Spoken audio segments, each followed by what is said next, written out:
Buenos días, amables televidentes. Soy José Alberto Tejada Echeverri presentándoles el programa institucional del Canal 2, informativo Nuestra Gente.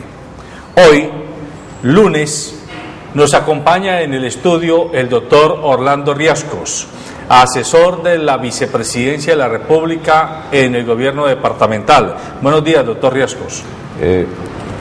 Muy buenos días, doctor Alberto Tejada, muchas gracias por la invitación y aquí para escuchar la informativo y para dar apreciaciones sobre lo que está pasando en el país. Muchas gracias.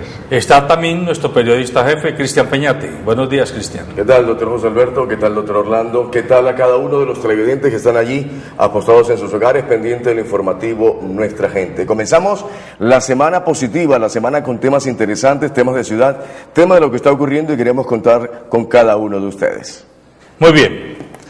Hoy vamos a aprovechar este rato para conversar sobre las incidencias que en Colombia se están dando a propósito del proceso de negociación entre el gobierno y las FARC, buscando dar las bases para la reconciliación nacional. A propósito de ello, ayer en Cali se jugó un partido de fútbol, o creo que dos partidos de fútbol fueron, ¿no? Una de las viejas glorias. Sí, de las viejas glorias del deporte vallecaucano y colombiano, y otro de los rodillones del gobierno, ¿no? No. Uno de las viejas glorias y el otro del Cali y en América. Yo pensé que el doctor Riascos había jugado. Ya me acaba de aclarar. Iba a jugar el doctor Angelino, pero no jugó. Está muy bien, pero en todo caso estaban de hinchas en primera fila muchos dirigentes nacionales del gobierno colombiano, entre ellos el doctor Alejandro Eder, alto consejero para la reintegración, el doctor Samuel Azud, que es alto consejero para la prosperidad y erradicación de la pobreza extrema. Estaba también el vicepresidente de la República, Angelino Garzón, quien tuvo ovaciones en el Estadio Pascual Guerrero, y muchos otros dirigentes vallecaucanos. El doctor Orlando, digamos, el alto consejero para la participación ciudadana, Francisco José Lloreda. El ministro de Minas, Orlando Riascos. Orlando Rengifo. Federico Rengifo, y también estaba Orlando Riascos, delegado de la vicepresidencia, quien aceptó acompañarnos este rato. Nuestros periodistas estuvieron al frente, Cristian Peñate, cubriendo el evento, y vamos a mostrar algunas de las entrevistas que se realizaron, pero vamos a hablar un poco del significado simbólico que este acto tiene para Cali y para el país, porque aunque no se le dio toda la prensa que esperábamos que se le hubiera dado, creo que simbólicamente significa mucho. Doctor Riascos, explíquele usted a nuestros televidentes el significado simbólico del encuentro que hubo ayer en el Pascual Guerrero. Sí, doctor Tejada, efectivamente ayer lo que la Oficina para la Reintegración a nivel nacional con el doctor Henry Eder lo que quería era un reconocimiento a las personas que se han acogido al proceso de paz, que se han reintegrado a la vida civil. Por eso llamaron el clásico blanco. Había que ir con camisa blanca, que ese era uno de los actos significativos para demostrar pues lo que la gente quiere, la paz, y también para hacer una demostración con lo que tiene que ver con lo que llamamos aquí los hinchas, las barras bravas, porque también ha habido enfrentamiento entre las barras bravas y genera muchos problemas. Yo creo que fue un buen ejemplo de cómo la dirigencia nacional, la dirigencia colombiana, los hinchas, los amantes del deporte, ven una posible reintegración, y fue muy emotivo la presencia del señor vicepresidente de la República, porque habló de la reconciliación y la paz, y yo creo que tiene mucho que ver con ese proceso de paz que está dando entre la guerrilla de las FARC y el gobierno nacional. Por eso fue un buen espectáculo, hubo un buen ejemplo, hubo la parte deportiva, la parte institucional, y creo que hay que seguir haciendo este tipo de cosas, este tipo de eventos, porque significa que la gente crea en la paz. Hoy lo que pasa con la guerrilla de las FARC y el gobierno nacional es que hay mucha desconfianza. Hoy, por ejemplo, 21 se dice que termina la tregua unilateral que decretó la guerrilla de las FARC, y entonces el gobierno está preparado para enfrentarlo y la guerrilla está preparada para generar actos terroristas. Entonces hay mucha desconfianza porque a la par están negociando en La Habana. Entonces yo creo que este evento de la reintegración me parece muy bien. Además es significativo la gran cantidad de personas que se han desvinculado de los grupos paramilitares y también de la guerrilla de las FARC. Ayer precisamente en este evento donde usted, doctor Orlando, y este servidor estuvimos presentes para mirar, apreciar y analizar lo que estaba ocurriendo en el Estadio Pascual Guerrero, vimos como cualquier cantidad de gente vestidas de blanco, reinsertadas, estaban allí apostados, sentados en el escenario del estadio del barrio San Fernando. Y lo bueno es la cantidad de gente que estuvo allí para animar y para pedirle a la comunidad vallecaucana, para pedirle a la comunidad caleña que por favor los alzados en armas dejen precisamente esos instrumentos bélicos para poder entrar a la paz, para poder reintegrarse a la sociedad, prestar un buen servicio, volver a la familia. Ese fue prácticamente, doctor Tejada, el mensaje, lo que realmente impactó ayer. Y cuando nos emocionamos, cuando Yolanda Rayo empezó a interpretar el himno nacional de la República de Colombia de una manera tal y donde todos queremos paz, paz, paz, paz, paz. Interesante, digamos, en esto.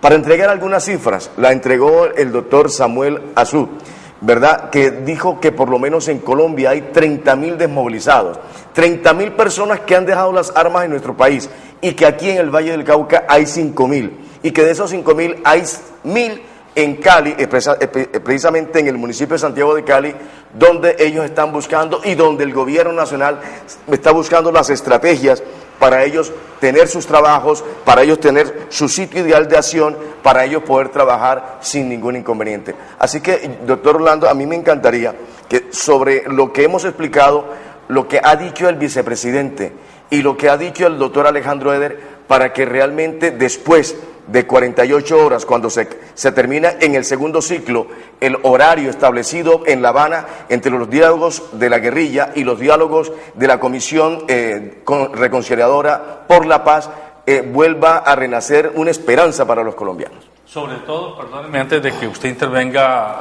doctor Riascos, teniendo en cuenta que usted dirigió la Comisión Nacional de Reconciliación en el periodo anterior, o sea que tiene una experiencia, conoce de cerca y de dentro las entrañas finas de estos procesos de reinsertación, de reintegración de población que ha estado en la vía armada y que entra a la vida civil.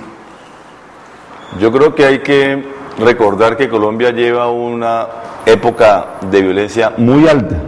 Si colocamos una fecha, por ejemplo, en 1948, el asesinato de Jorge Eliezer Gaitán, luego todo el enfrentamiento que se dio entre los dirigentes del Partido Liberal y el Partido Conservador, lo que llamamos fue la guerra civil de esa época, en 1948, hubo más de 300.000 muertos en nuestro país.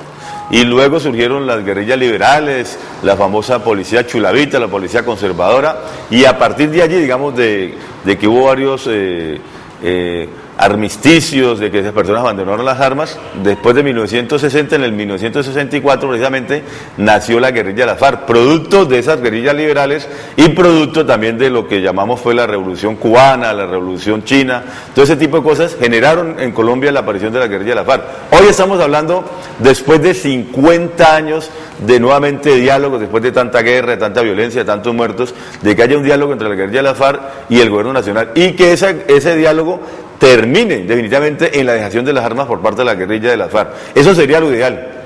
Pero hay mucha desconfianza en las partes, porque ha habido procesos fallidos como el Caguán. En el Caguán se fracasó porque se dialogó demasiado y se dialogó en medio de la guerra. Hoy lo ideal sería que hubiese un cese bilateral al fuego, pero no lo hay. Sigue la desconfianza. El gobierno nacional no confía en la guerrilla y la guerrilla no confía en el gobierno nacional. Esperamos que efectivamente esos diálogos de paz se den en La Habana, que terminen con la dejación de las armas de la guerrilla, que se puedan reincorporar a la vida civil. Pero ayer decía el vicepresidente de la República un mensaje muy importante: tiene que haber reconciliación y perdón. Y hoy se habla de efectivamente que a los guerrilleros se les debe condenar fuertemente a 30, 40 años por los actos terroristas que han cometido. Si eso llegara a ocurrir, si no hay una política transicional, si no hay una política que intervenga para que efectivamente esas personas puedan tener rebajas menores, como hizo Uribe con los paramilitares, pues si eso no se considera y no se pone en la mesa de trabajo, no va a haber ninguna dejación de armas de parte de la guerrilla y no va a haber ningún acuerdo de paz. Porque no solamente están los temas sociales, el modelo económico que propone la guerrilla de la FARC, sino también qué va a pasar con esas personas que fueron al frente de la guerrilla 50, 30 años, si los van a condenar, les van a aplicar el Estatuto de Roma o simplemente van a poder participar en política. Esa es una gran pregunta que hay también. Por eso, hoy hablamos de reconciliación y de perdón. Y eso significa de alguna manera que haya impunidad. Oiga lo que estoy diciendo, impunidad. Ese perdón y esa reconciliación significa que haya impunidad y que de alguna manera entremos en una etapa de política transicional que tiene que ver con disminuir la violencia para lograr que se puedan respetar los derechos humanos en nuestro país. Pero con ánimo de hacerle pedagogía al tema que estamos trabajando, esa impunidad de la que usted habla, doctor Riascos, no es una impunidad alegre, es decir, no es que simplemente el Estado se desentiende y cualquier criminal queda impune, no, aquí estamos hablando de la impunidad resultante de un proceso de justicia alternativa que hay que encontrar para poder obligar, o mejor, crear las condiciones para que los dirigentes de la guerrilla se sientan, entre comillas, estimulados a hacer un acuerdo que les permita entrar a ejercer sus propuestas por la vía política. Correcto.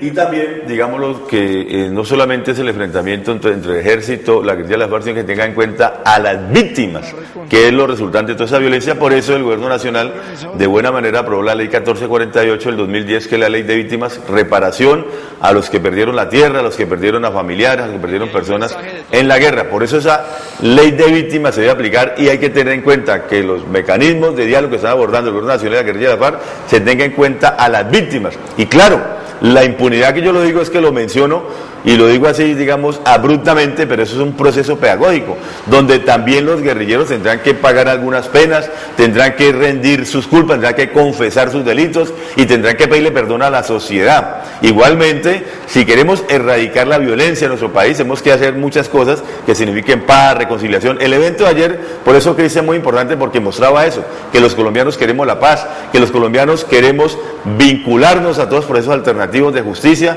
y que queremos que en Colombia la paz se resuelve en la medida que también haya educación, que haya salud, que haya vivienda, que se elimine la pobreza extrema, la pobreza de muchos colombianos, que es lo que también afecta y genera tanta violencia, porque hoy, hay que decirlo, las cifras demuestran que por lo menos el 20% de las víctimas de la guerra se dan por el conflicto entre la guerrilla de la FARC y el Gobierno Nacional, pero el 80% se genera por guerras del narcotráfico, por la delincuencia común, y eso también hay que erradicarlo, y eso significa fortalecer los niveles de seguridad en el país, fortalecer la inteligencia militar, la inteligencia de la policía, y sobre todo generar programas de seguridad social para los colombianos. Bueno, yo estoy de acuerdo con lo que usted dice, doctor Orlando, pero hay algo que me llama poderosamente la atención.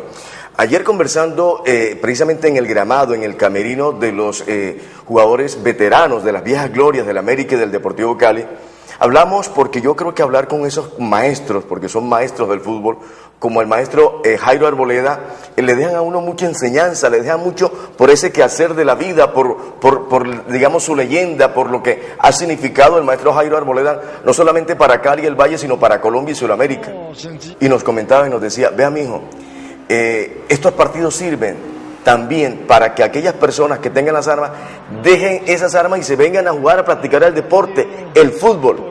Pero también el gobierno tiene que aportar, y es lo que me llama la atención, y por eso es que me acuerdo del maestro Jairo Arboleda, hay que dejar que el gobierno deje la injusticia y la corrupción, porque si dejan si manejan la injusticia va a seguir la guerrilla, pero si se maneja bien la justicia, las cosas van a cambiar, y si se aleja la corrupción del gobierno nacional, las cosas van a cambiar, y no hay oposición, sino todo va a haber armonía. Así que me encanta la posición que tuvo el maestro Jairo Arboleda en torno a ese tema, doctor. Que además es de sentido común, y eso es de alguien que está reflexionando sobre lo que pasa día a día en el país. Aquí ya lo hemos dicho en este programa en varias ocasiones, que es tan criminal el guerrillero y el paramilitar que pone bombas y que hace masacres, como lo es el congresista, que por acción o por omisión, pagando favores o ejerciendo de mensajero de intereses de parte, permiten, por ejemplo, que la salud no se le otorgue a los colombianos,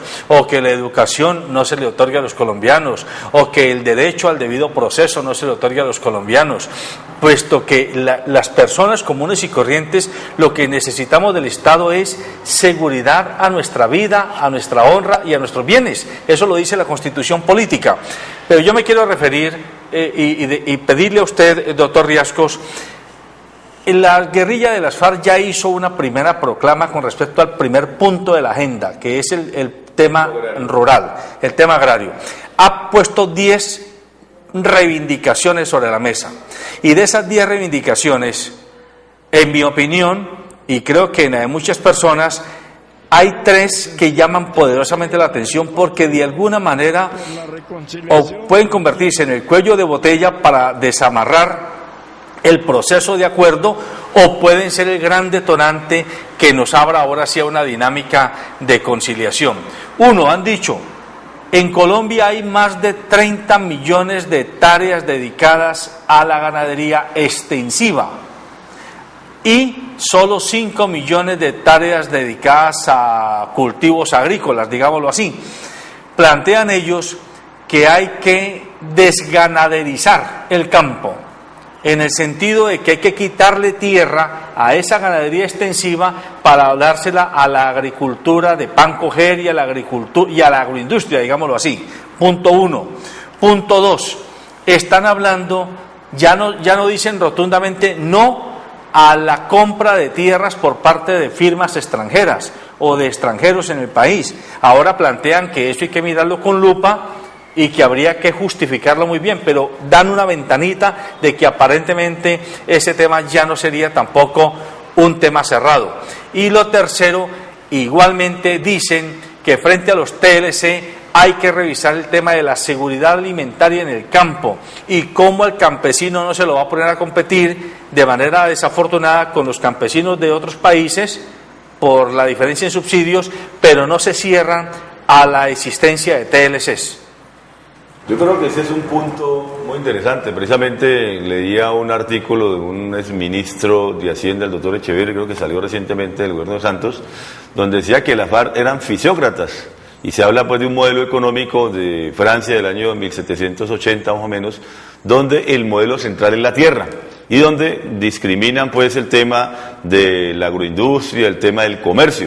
Yo creo que en el capitalismo la tierra juega un papel muy importante, indudablemente, porque allí se genera la producción de alimentos. Tanto hoy que la China demanda tantos alimentos y está comprando terrenos en África para poder darle alimentos pues a sus pobladores. Entonces, tiene que haber un modelo muy democrático para el tema de la tierra. Hay un enfrentamiento con Fedegan. La guerrilla de las FARC siempre ha tenido un enfrentamiento con Fedegan. Fedegan no quiso sentarse en las mesas de diálogo para negociar sobre el tema de la tierra, y eso es grave porque ellos son dueños de las extensas ganaderías que hay en Colombia. Entonces se critica que efectivamente hay una ganadería extensiva y no intensiva, y que ni siquiera Colombia exporta carne para Venezuela, que también habría que mirar esa situación. Entonces, hay que mirar el modelo de la tierra, indudablemente. La tierra hay que ser productiva. Hay que entregarle la tierra a miles de personas que fueron despojadas por la guerrilla de la FARC, por el ejército, por el narcotráfico, y que hoy están desplazados precisamente en las grandes ciudades, que han venido a los centros urbanos a generar mayor pobreza. Entonces, que mucha gente vuelva al campo. Hoy la población colombiana solamente el 20% vive en el campo, el 80% vive en las grandes ciudades. Entonces ahí mostramos pues cómo es el modelo de distribución en nuestro país. Sí hay que recuperar la tierra, hay que entregársela a los campesinos, pero debe que haber un modelo económico que permita que haya mayor desarrollo industrial en nuestro país. La verdad que este modelo, esa situación que ha planteado las FARC, han planteado cosas importantes, cosas que deben de tenerse en cuenta. A los campesinos siempre han sido las víctimas. Yo lo narraba ahora, después de la muerte, del asesinato de Gaitán, en los 50 y los 60, ¿quiénes las víctimas? Los campesinos liberales y conservadores. ¿Quién sigue siendo las víctimas hoy? Los campesinos que están allí y que viven en el problema entre el enfrentamiento entre la guerrilla y el ejército nacional. Y los que están en los cinturones de miseria. Y los que están en condiciones de miseria. Entonces, sí, hay que revisar el modelo de la tierra. Yo estoy de acuerdo con usted, hay que tener un mejor modelo, hay que buscar propiciar que se pueda producir en el campo. Y la mejor manera de producir es que efectivamente erradiquemos la violencia en nuestros campos. Pero hoy también en el campo se produce lo que es el mayor aglutinante de la violencia, el narcotráfico, la cocaína. La base de coca se produce allá, por eso el tema de Buenaventura, que es una zona rural tan grande que tiene el Valle del Cauca, y además porque están ligados al mar y se vuelven pues los trampolines para acá la mercancía ilícita. Por lo tanto, hay que poner la vista en el campo, y me parece muy bien que sea el primer punto de discusión, pero hay que llegar a acuerdos. Este diálogo nacional que se está dando entre la guerrilla de la FARC y el gobierno tiene que llegar a finalizar, y por eso los 10 puntos que han previsto, bueno, ya hablamos de esos puntos, miremos cómo los ejecutamos.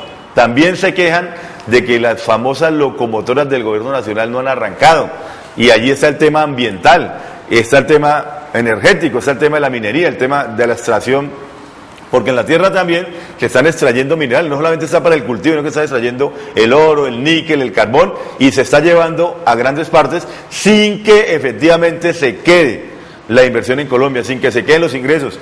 La reforma tributaria que discutíamos recientemente aquí, leía a Salomón Kalmanovic, que decía que no se le cobró tributos efectivamente a esas grandes empresas que están llevando la riqueza de Colombia. Entonces también yo creo que hay que discutir el modelo económico, que es un tema que ha planteado la guerrilla de la FARC. Y por supuesto, el ejemplo de ayer, para volver al partido, la paz. Necesitamos que en Colombia haya paz y que efectivamente en Colombia podamos hablar en armonía, hablar de perdón, hablar de reconciliación y lograr que la guerrilla de la FARC deje las armas y se vincule a la vida civil. Eso es lo que esperamos, el resultado de esos diálogos entre el gobierno nacional y la guerrilla de la FARC. Doctor Orlando, fuera de micrófonos y fuera de cámaras, estábamos hablando con el doctor Samuel Azú, precisamente cosas de las cuales está haciendo. El doctor Samuel Azú es el director nacional de la Agencia Nacional para la Superación de la Pobreza Extrema. ¿Qué realmente se conlleva este puesto que aparece a nivel nacional y que está liderado por la Presidencia de la República en ese sentido? ¿Sí se puede erradicar esa pobreza extrema? ¿Hasta qué límite podemos llegar y hasta dónde puede llegar? A mí, sinceramente, doctor Orlando, me puede este tema, porque una vez, y fue la primera vez que lo escuché cuando el presidente Virgilio Barco hablaba de ese tema, y nunca se pudo. ¿Se puede esto?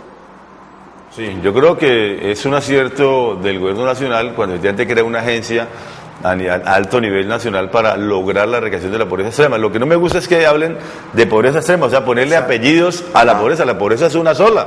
Los niveles de pobreza, ¿qué significa? Que no tengamos educación, que no tengamos salud, que no haya empleo, que no haya ingresos mínimos para vivir dignamente lo que necesita una persona. Entonces, en esa situación en Colombia se encuentran miles y miles de personas. Yo diría que el 30% de la población está en pobreza extrema.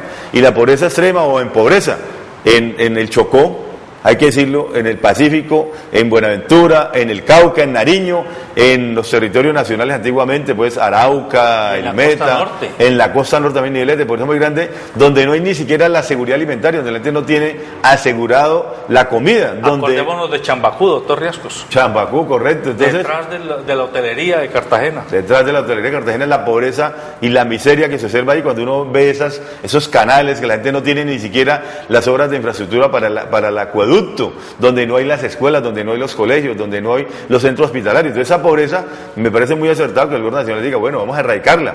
Y uno ve las estadísticas, ¿no? En Bogotá solamente el 2% de pobreza, en el Valle del Cauca el 10%, pero uno a Buenaventura, va a la costa pacífica, el 64% de pobreza. O sea, habría que decir que necesitamos también que haya redistribución del ingreso, y eso se fija con políticas salariales importantes. Por eso protestaron tanto, porque el salario mínimo subió 20.000 pesos simplemente, el 4,01%. Entonces, en la medida que se aumente el salario, también erradicamos la pobreza. En la medida que haya mayor cobertura en la educación, en la salud, vivienda, me parece muy importante, por ejemplo, el programa del gobierno nacional cuando habla de crear 100.000 viviendas y entregarle gratis a las personas que están en situación de pobreza. Significa que el modelo económico también hay que cambiarlo, porque es un modelo económico desigual, un modelo económico que favorece a las clases altas y no favorece a los sectores medios de la población. La reforma tributaria fue eso, asfixiar de alguna manera a la clase media, aumentarle los tributos y no aumentarle a los grandes capitales que son los que gobiernan ese país. Veamos la nota que nos han preparado nuestros periodistas sobre las intervenciones de dirigentes nacionales el día de ayer. No, sencillamente yo he querido venir a ese partido por la reconciliación y el perdón que ha organizado el doctor Alejandro Eder de la Oficina de la Desmovilización y Reconciliación Nacional. ¿Hay algo interesante para promover más en el Valle sobre este tema de la reintegración de aquella gente que quiere dejar las armas? Pues lo que más necesitamos ahora es que todos los grupos armados ilegales entiendan que la guerra no es el camino, sino que es el camino de la paz, empezando por la guerrilla de las FARC. Y en segundo lugar, claro que queremos que América pase a la A y que el Deportivo Cali tenga un mejor papel en la A. Interesante. Algo de que lo que se ha relacionado en la semana que acaba de culminar en Cuba sobre el tema de los diálogos de paz, ¿qué podemos decir en torno a las conclusiones, un resumen de lo que ha pasado en Cuba? Que el presidente Juan Manuel Santos está siendo muy valiente en buscar la paz y que la guerrilla de las FARC tiene una deuda social con toda la población civil colombiana y es respetar el derecho de la población a vivir tranquilamente y en paz, que la guerrilla de las FARC deje el secuestro, ponga en libertad sin ningún tipo de condiciones a las personas secuestradas, que cese el reclutamiento forzado de niños, niñas y adolescentes y que cese la práctica de la mina antipersonal. Hoy lo que más quiere la población civil es que la guerrilla, llame FARC, Ejército de Liberación Nacional o las bandas criminales, respeten el derecho de la población civil a vivir en paz. En el Valle, más o menos, se ha mantenido un equilibrio en torno a ese tema, vicepresidente. La fórmula ideal para que por lo menos el Valle pueda estar verdaderamente en paz en cada uno de los municipios donde han sido vulnerables por los grupos alzados en armas. Obviamente que hay que seguir el trabajo nacional en cabeza de la Fuerza Militar y de Policía, en coordinación con los alcaldes y gobernadores, como se ha demostrado en el Valle, en la lucha contra los grupos armados ilegales. Pero vuelvo y le repito que la guerrilla, en este caso la guerrilla de las FARC, respeten el derecho de la población civil a vivir en paz y en tranquilidad. No tanto es invertir en la inversión del pie de fuerza, sino invertir en la parte social. ¿Usted está de acuerdo con eso? Pues gobernar es ante todo el arte de contribuir a que la gente pueda vivir mejor. Y la gente puede vivir mejor empezando por los niños y las niñas si le damos más salud, más educación y mayor bienestar a la población. Bien, ahí tenemos las palabras del vicepresidente de la República, Angelino Garzón, quien además fue gobernador del departamento del Valle. Él hace mención a que el acto de ayer, el encuentro deportivo, fue convocado por Alejandro Eder, alto consejero para la reintegración nacional. Y es importante que nuestros televidentes sepan, Alejandro Eder es nieto de uno de los primeros secuestrados, llamémoslo reconocidos, que hubo en Colombia, lamentablemente asesinado, y él en alguna ocasión planteaba dentro de todo este esquema de reconciliación que él había entendido que se podía perdonar al victimario, porque él le tocó en alguna ocasión encontrarse en algún pabellón de una cárcel colombiana con quien había sido el secuestrador y ejecutor de su abuelo. Y dice él que cuando él lo confirmó, sintió en su corazón la capacidad de perdonar a este victimario. Y esto que pareciera simple poesía, no es poesía, es el acto real de convencimiento de personas como Alejandro Eder, de que sí es posible encontrar otros caminos alternativos al de la venganza, al de la guerra detrás de la guerra, a la ley del talión. Y es importante mencionar también que Angelino Garzón dice, el presidente Santos está siendo valiente al hacer este esfuerzo por encontrar un camino alternativo a la guerra. Y yo quisiera decirlo como ciudadano y como periodista, y personas como Alejandro Eder y como Samuel Azú, respaldando este tipo de iniciativas que son empresarios, grandes empresarios que vienen de familias con mucho poder económico y que han apostado por hacer inclusión social, es un buen indicativo. Indudablemente, porque la familia Eder, la familia del doctor Alejandro Eder, que es el alto consejero para reconciliación de nuestro país, pues proviene de las grandes familias muy poderosas del Valle del Cauca, del ingenio Manuelita, y que han explotado, digamos, el azúcar durante muchos años y que hoy está en el gobierno. Y me pareció interesante porque ahí también estaba el papá del doctor Alejandro Eder, Henry Eder, y estaba Emilio Sardi, todas esas personas pues que son de Ernesto de Lima, personas que son de la alta sociedad vallecaucana, y creo que es muy importante que ahí estaba también el pueblito, la gente, los jugadores de fútbol, y eso es lo que tenemos que hablar, de la reconciliación y la paz. Eso pasa indudablemente porque haya transformaciones en la vida política. Usted lo decía ahora, Cristian, que no lo mencionamos, el tema de la corrupción. La corrupción le hace mucho daño al país, es el que se roben la plata del Estado, del gobierno, la plata de los contribuyentes y vaya a manos privadas y no se invierta donde debe ser. Las cifras son altísimas, yo no sé de cuánto se podrá hablar, pero ahí necesitamos que haya mayor justicia. Por eso se rechazó tanto la reforma a la justicia que pretendían hacer el año pasado los legisladores, y la gente no estuvo de acuerdo porque era un remedio de justicia. Hoy necesitamos que haya justicia en nuestro país, y ese es un buen ejemplo de reconciliación. Yo creo que las familias pudientes, las familias que han tenido dinero, que han sido secuestradas, decir, bueno, vamos a perdonar, podemos hablar de la reconciliación, podemos hablar de la paz, pero también tiene que haber, como lo dice el vicepresidente, digamos, un motivo de la guerrilla de las FARC, que han extorsionado, que han hecho terrorismo, que han secuestrado durante muchos años, a dejar las armas, a no secuestrar más. Yo creo que hay que dar ejemplos de paz. Colombia necesita claros ejemplos de paz para lograr que la gente entienda y no se siga matando también como las barras bravas, porque es que da grima y da pena ir a un partido de fútbol y ver más policía que hinchas a veces.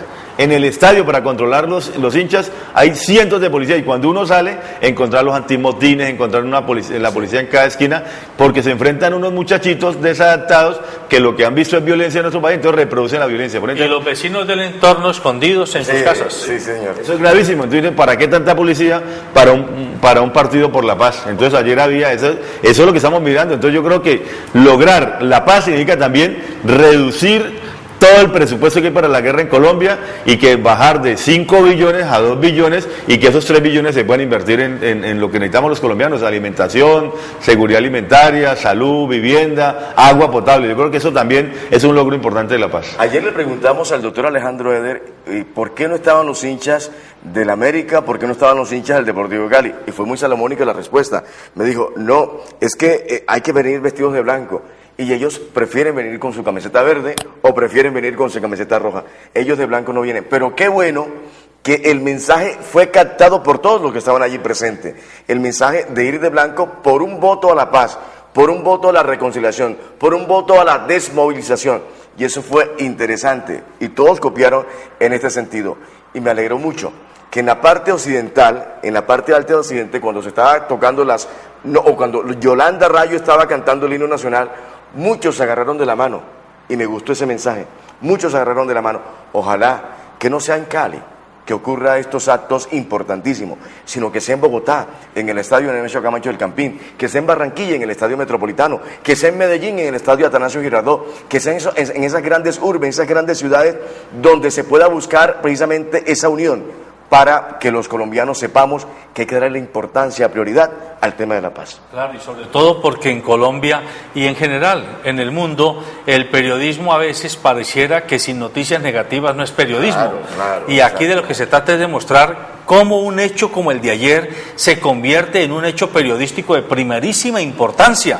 No había necesidad de tener vándalos, de tener piedras, de tener bombas molotov, de tener heridos y muertos, para mostrar que un grupo de colombianos, y en este caso vallecaucanos, le han copiado a la convocatoria que ha hecho el gobierno para que enviemos mensajes, enviemos simbología de que sí se puede encontrar un camino alternativo. Y además usted, doctor Riascos, mencionaba el tema del narcotráfico, y hay que recordar que en los 5 puntos que tienen convenidos gobierno y guerrilla para discutir los acuerdos está el narcotráfico.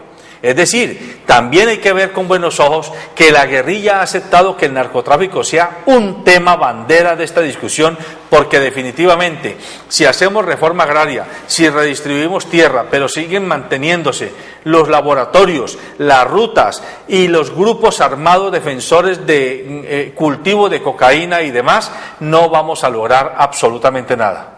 Y además, yo diría que, a lo que usted agrega, doctor Tejada, que el presidente Santos, a nivel nacional, viene discutiendo, inclusive con el presidente de los Estados Unidos, el presidente Obama, el tema de la legalización de las drogas, que ese es un punto bien importante. O sea, la ilegalidad de las drogas es lo que ha hecho que eso se incremente su valor y que realmente genere tanta muerte y tanta violencia. Entonces es un punto trascendental que tanto ha afectado la economía colombiana, que tanto ha afectado inclusive al Valle del Cauca, porque aquí hemos tenido los carteles, los enfrentamientos y el dinero.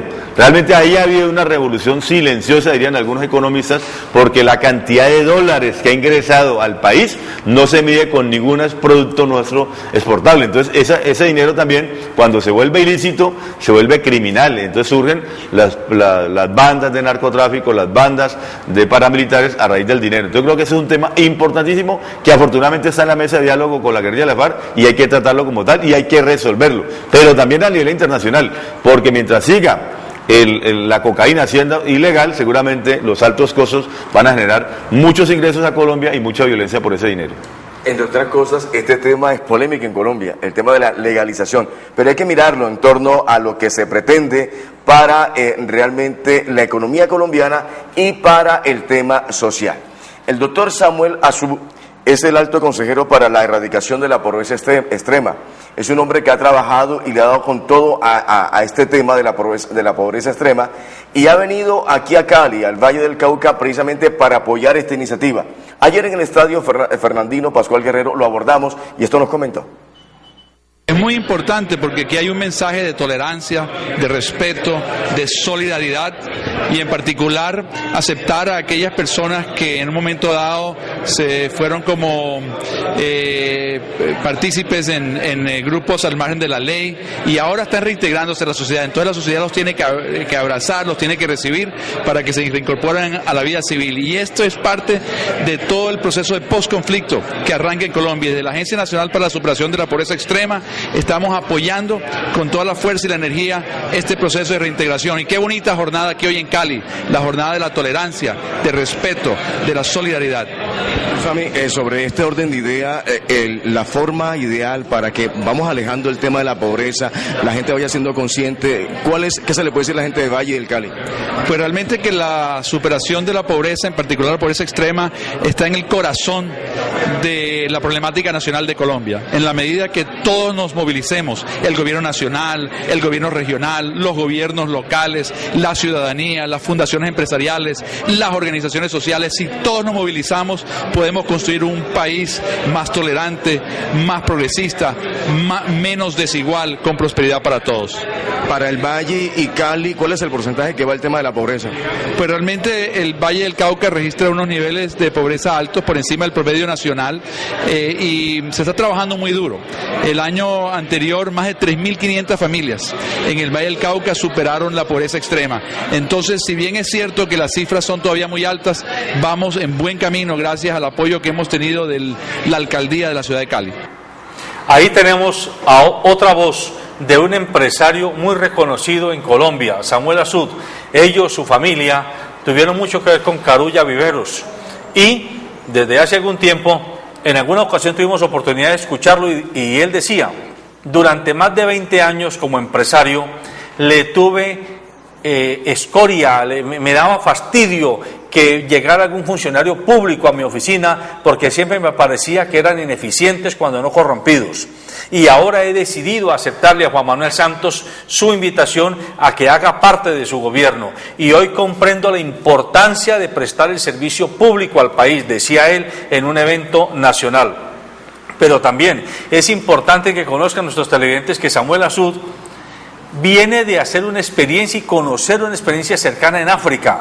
Él ha estado en varios países africanos conociendo cómo se ha sacado de la pobreza extrema grandes cantidad de personas que vivían en aldeas. En África todavía existen las aldeas. Aquí ya existen los corregimientos, las veredas y los municipios. Allá hay aldeas, grupitos de chozas regadas por muchas partes y apenas una o dos grandes capitales o ciudades en un territorio muy extenso. Y él contaba cómo se trabajó, por ejemplo, en dotación de agua potable, por ejemplo, en dotación de carreteables, por ejemplo, en dotación de energía eléctrica. Y eso es lo que están intentando manejar desde la oficina que él dirige.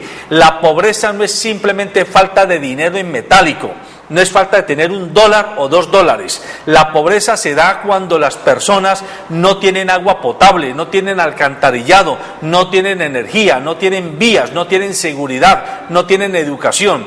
Y ese es el concepto. Maneja la oficina del doctor Samuel Azud más de 40 indicadores que se supone que una vez que la familia la comienzan a medir, en 2 o 3 años debiera de ser capaz de superarlos como indicadores de que ya saltaron de la pobreza extrema a una situación más digna de vivir.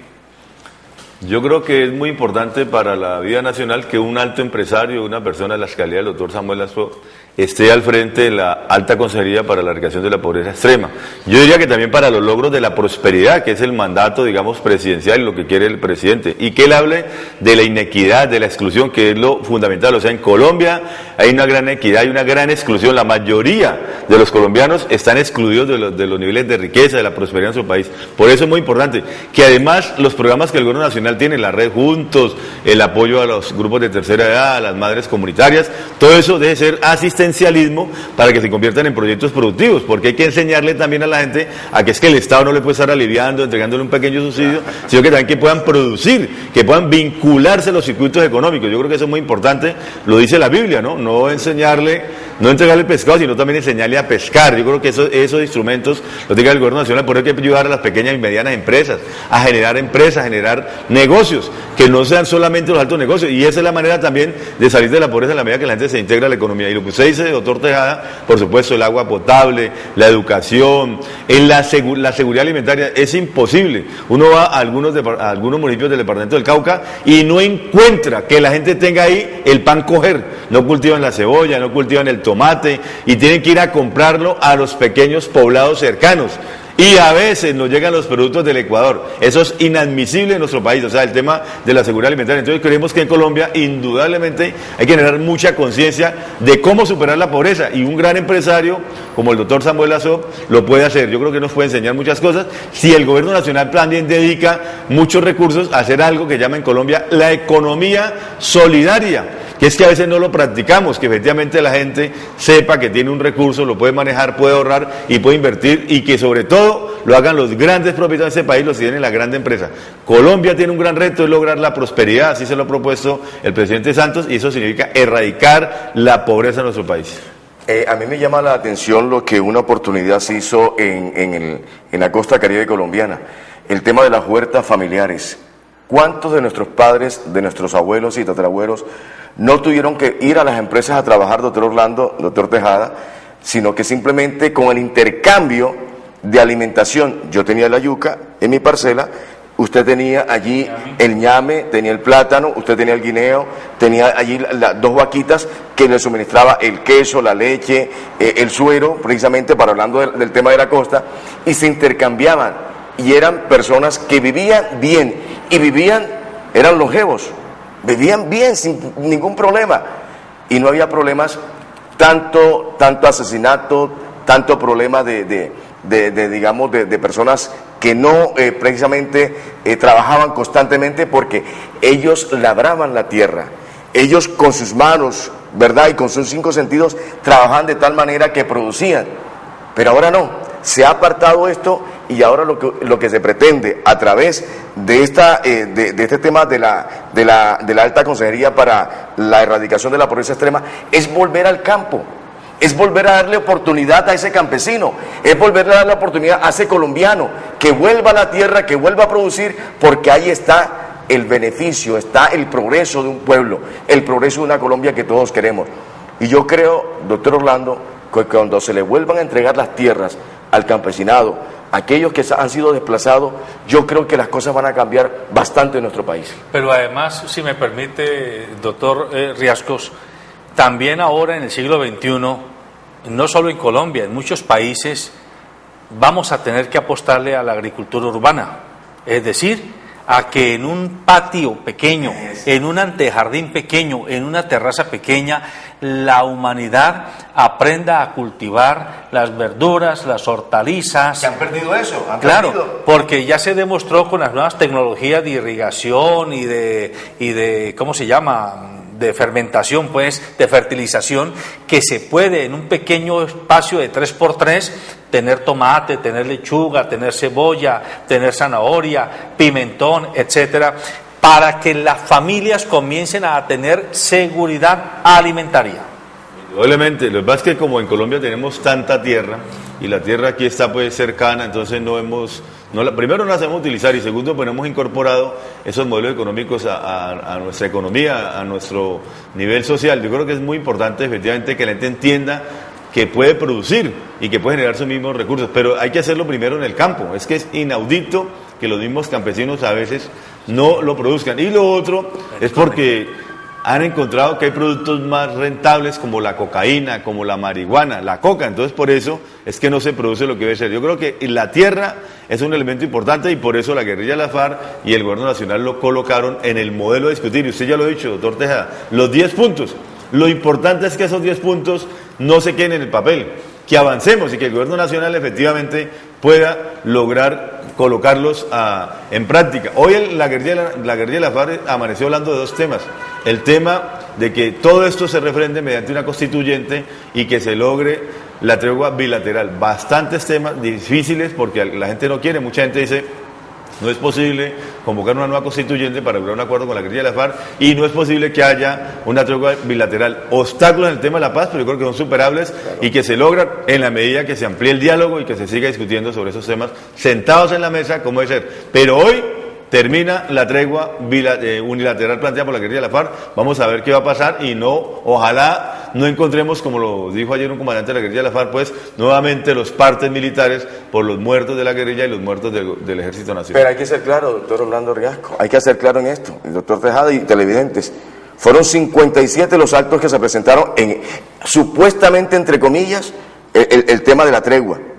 Fue violado por el tema de la guerrilla. 57. Y casi todos fueron en el sur de Colombia. Prácticamente se presentaron estos actos donde hubo muertos, donde hubo asaltos, donde hubo algunos actos en los cuales realmente la población civil fue la más afectada. Y yo creo que en esto hay que mirarle y colocarle la debida atención de que cuando se presente o cuando se hable de una tregua, hay que implementarla y saber de lo que se va a hacer, tanto de las dos partes. Hablamos del gobierno nacional como de los grupos alzados en armas.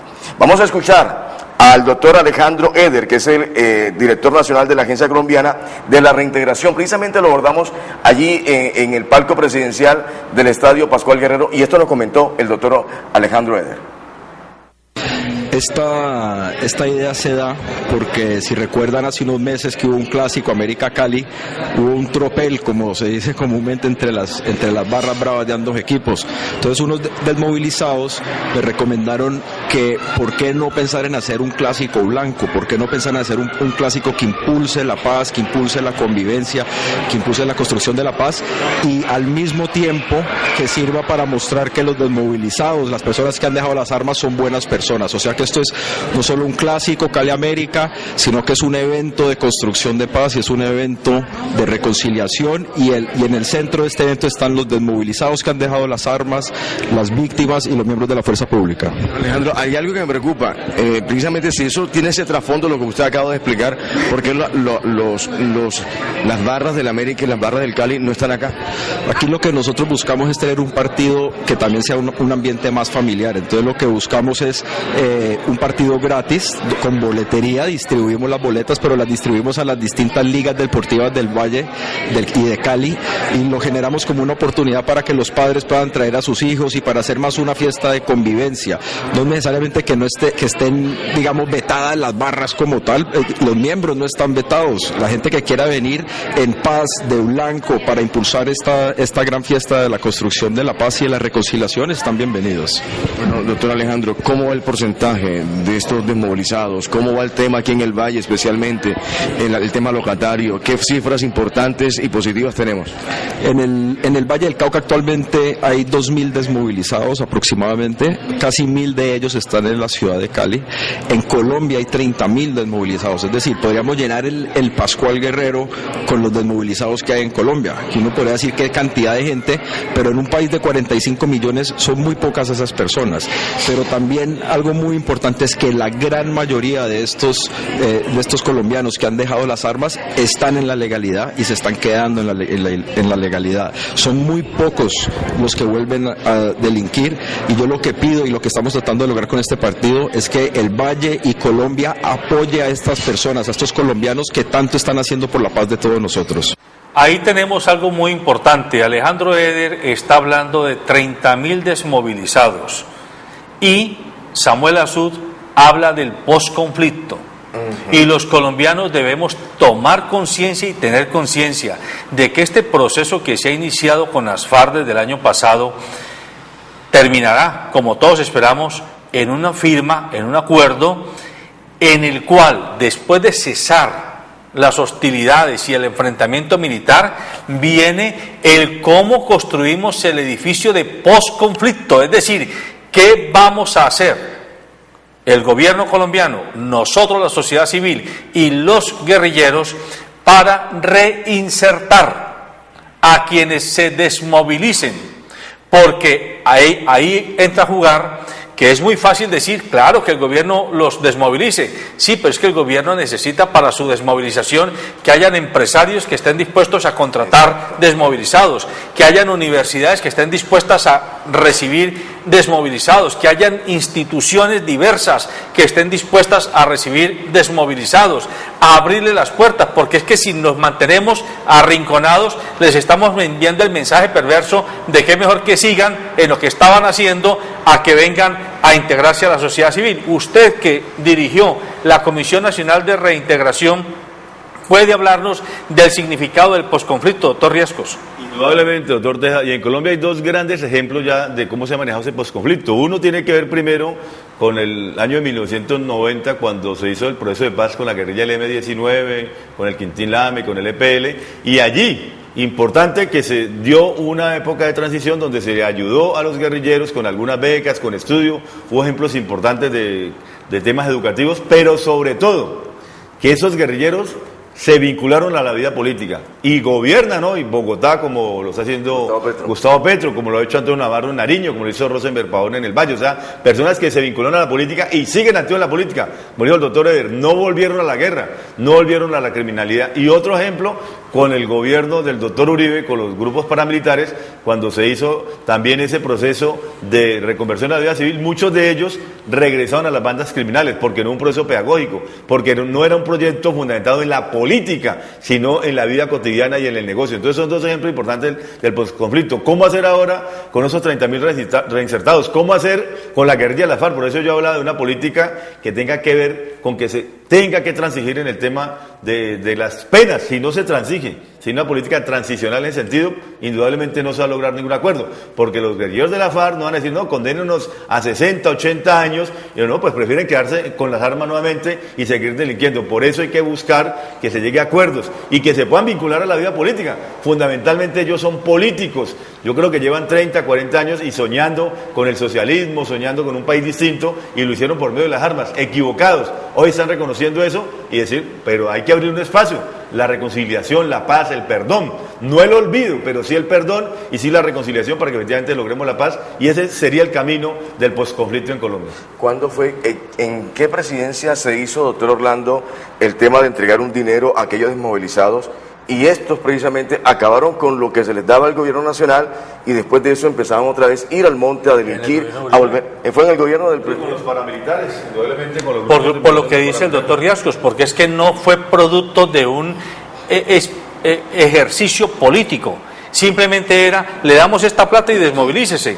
Pero es que el problema es que a la gente no hay que darle una plata y desmovilícese, hay que decirle, mire, desmovilícese, que tiene estos espacios de participación. Hubo falsas desmovilizaciones. Hoy el doctor Restrepo, el alto consejero para la paz de tiempo, está siendo investigado por la Fiscalía porque desmovilizaron personas, les dieron dinero, le entregaron armas, y con el tal de mostrar personas desmovilizadas. No se trata de mostrar personas desmovilizadas, mostrar cifras, no. Es que sea un proceso real, que conduzca a la paz, y eso ocurrió con la guerrilla del M-19.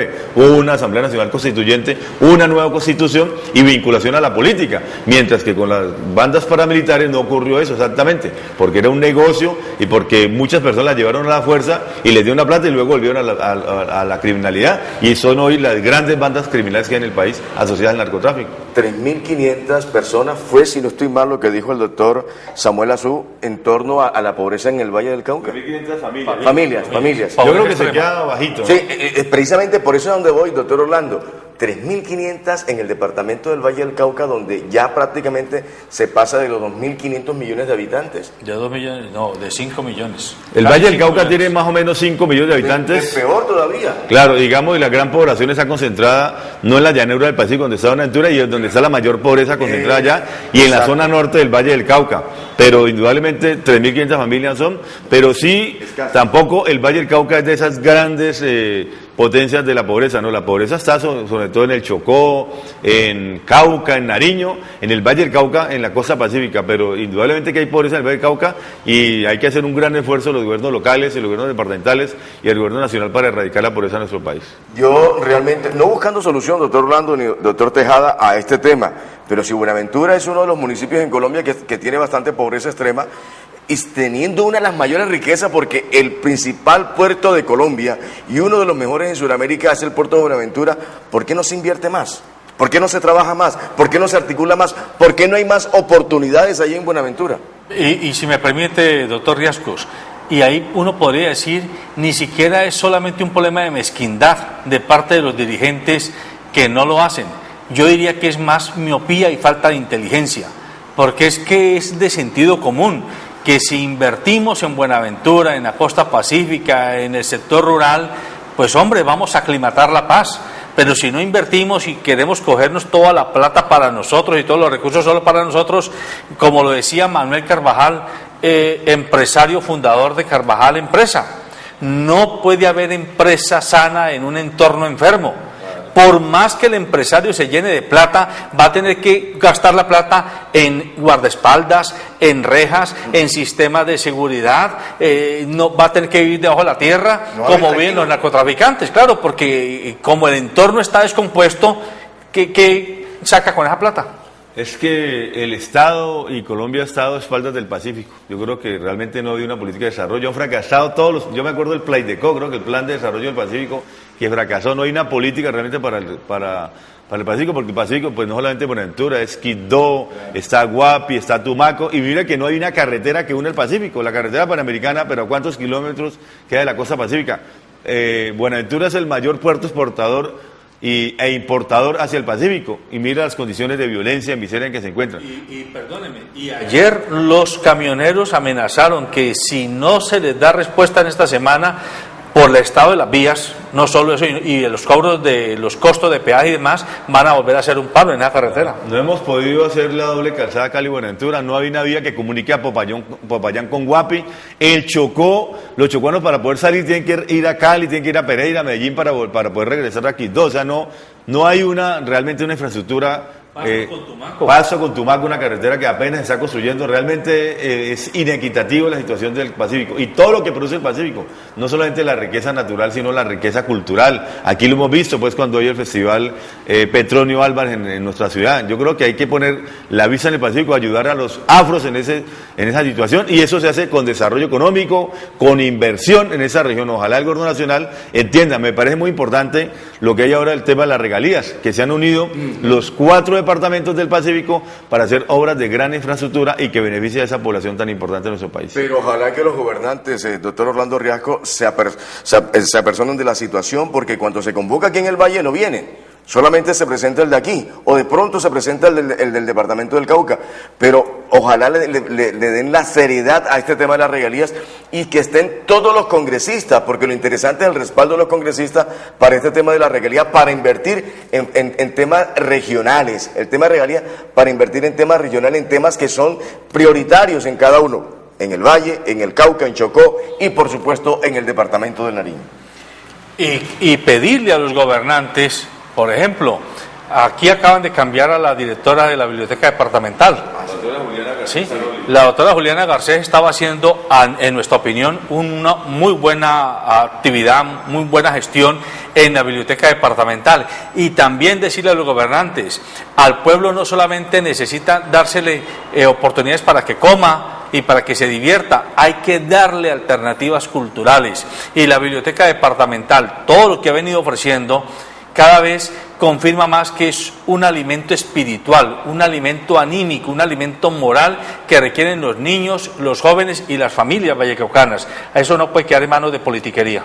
No, yo creo que la cultura tiene que manejarse muy bien, tiene que lograr lo primero que haya mejores presupuestos, porque es inadmisible, por ejemplo, que el municipio de Santiago de Cali no entregue recursos para Bellas Artes, para la biblioteca departamental, para Incolvaley, y que tienen sus asientos aquí en Cali y también en las otras entidades territoriales, pero el municipio de Cali, revisando el presupuesto, sí, no hay ningún recurso para esas entidades, entonces me parece clave. Yo también quiero meter una cuñita hoy aquí, es que yo creo que en ese tema de la política social hay que salvar el HV, salvemos el Hospital Universitario del Valle, porque no tiene recursos, no tiene ni recursos para pagarle a sus empleados y mucho menos para todos los medicamentos. Para los servicios públicos. Ni los servicios públicos, y que no se puede embargar al hospital universitario. Que le paguen las EPS que le deben, Caprecon, Selvasalud, Condor Salud, Cali Salud, los recursos que le den al hospital universitario, y que efectivamente no se piense en liquidarlo, intervenirlo, sino que ojalá se piense en salvar el HV y toda la política social del Valle del Cauca. Perdóneme la ignorancia, doctor Orlando Riasco, con el tema de regalías que lo tocamos hace un instante,